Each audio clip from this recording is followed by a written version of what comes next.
काय झालं? आपण आपल्याला जी गोष्ट आवडते ती करूया.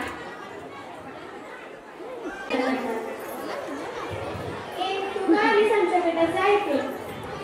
तुला त्याचं काही विशेष नाही माझं पडतं. जाय तू. तुम्ही काय म्हणता आमच्या बेटात?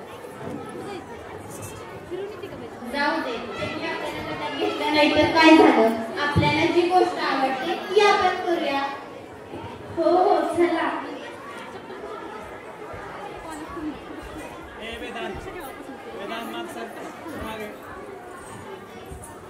वाव, किती सुंदर चित्र काढते. हे बघा, तिचा आवाज किती छान आहे. अरे हे बघा किती छान असत आहे. ही पहा किती उत्तम शेती करत आहे. त्यांनी आपल्याला दाखवून दिलं की जेवढा अभ्यास गरजेचा आहे तेवढा इतर सर्व गोष्टी तेवढेच गरजेचे आहे. ते आम्हाला माफ करा. असू देत ग, काय झालं? मैत्रीत तेवढं चालतं. अगं, पण एखाद्याला एक गोष्ट येत नसेल तर त्याला ठरवू नका, गटातून बाहेर काढू